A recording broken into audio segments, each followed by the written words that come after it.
Hi, I'm Toby over at Darkline, and I want to go over some kind of footwork drills we can do while we're on our own and why they're so good. So I've talked about footwork being repeating itself in a lot of different martial arts, from kickboxing to judo, even wrestling. A lot, it's very similar in the setup. So you get the footwork down, and that'll really help out. You know, give you like a good half head start.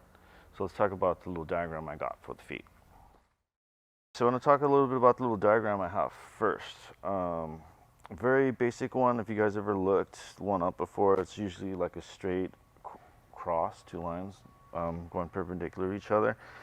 The one I like has a little gap in between, so it's a gap stays consistent.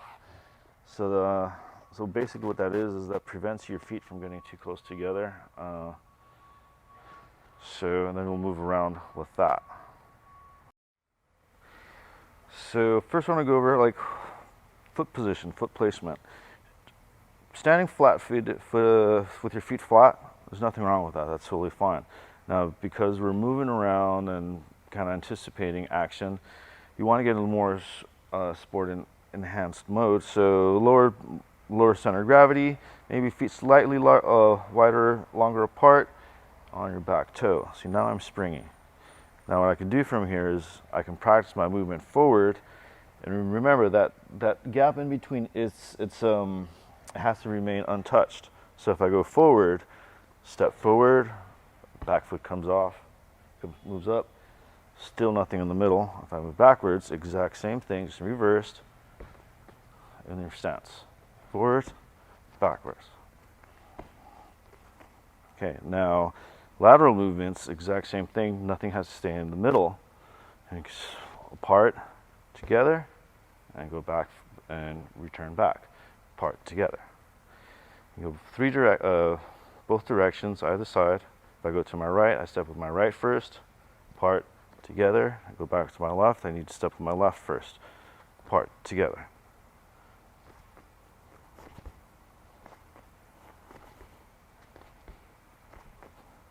And forward.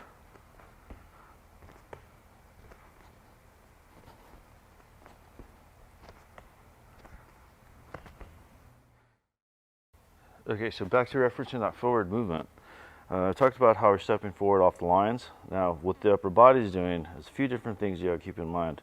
You can keep your body steady as you come forward. Okay, remember both feet must follow. When you go forward, you can start practicing your jab.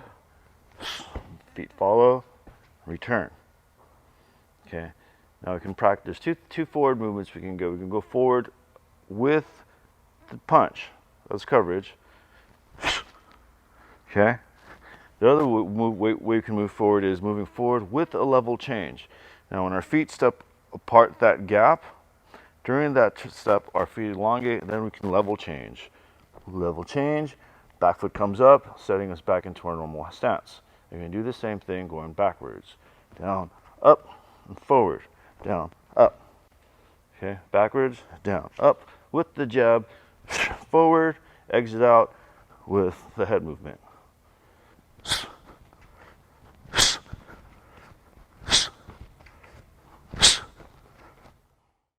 Now I'm going to talk about the backward movement. We step backward, feet have to elongate. We must cover the distance of the gap of our diagram on the ground. So as you go apart, legs apart, okay?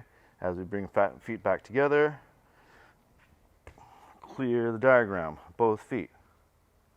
Forward, both feet. Backwards, both feet. Level change as our feet elongate. As the feet come back together, back up to our stance. Elongate, up, apart, together, apart, together.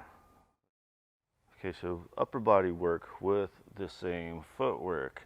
As our feet move apart, you can think about just the exact same thing with the jab. Anytime your feet come apart, use that as an opportunity to level change. Feet come together, back up to your stance. Okay, reset. One more time, upper body, level change, feet together. Reset, reset. Okay, so here's resetting now. Backward movement with the cross, throwing a punch at the same time. When our foot lands in that next section, so must in theory, our cross must land at the same time. Feet together, here's my cross. And feet apart, here's my cross. Feet together, retract. Okay, reset. Feet apart on the cross, retract back up. Once more. So, when we learn how to do it backwards, we definitely know how to do it forward now. Cross must land when our front foot lands. Back foot stance apart, low center of gravity, stance retracts, back up to normal. I can throw my cross moving forward or backward from this practice. Here's a backward cross. Here's a forward cross. Backward, forward.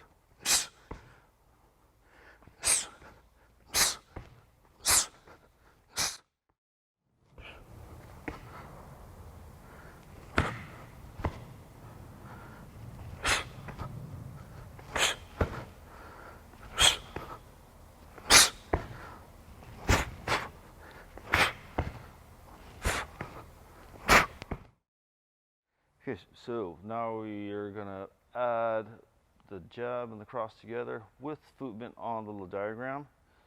So here's our jabs. A few things we can do with our jab. So we're starting in the lowest right-hand corner of our diagram. So move forward with the jab, clearing the front foot. Bam. Okay, now we can move laterally, moving towards my left with my left foot. So I'll move my left foot first. Bam. Try to remember, keep your feet off the no man's zone on the diagram. Once again. So forward, jab, laterally, lateral left. No touching in that zone again.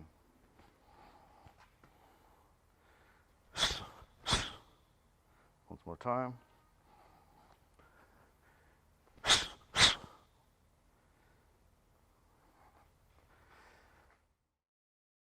Same movement, same direction.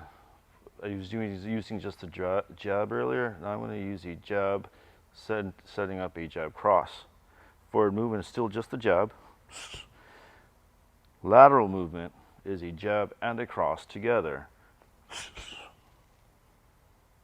Okay, reset. Forward is one punch, lateral is two punch. 1, 2. Following the same order, I can do the exact same thing, going jab cross, both steps. So I can go forward jab cross, followed by a jab cross immediately after. So here's my forward, jab cross, jab cross. One more time. Listen to the breaths. Once more.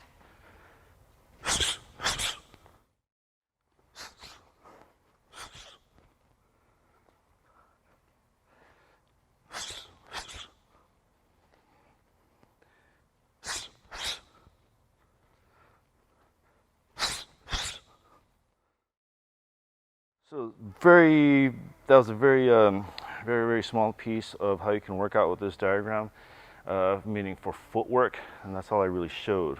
But with this diagram, you can start training your legs or your stance to kind of like always be in the same spot, you know, kind of like if you're striking, always train with your hands up, or in jiu-jitsu, always train with your neck protected.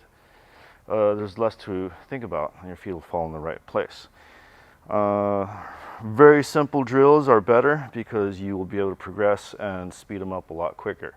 The only other thing you can do is you can also mirror them, switching your stances.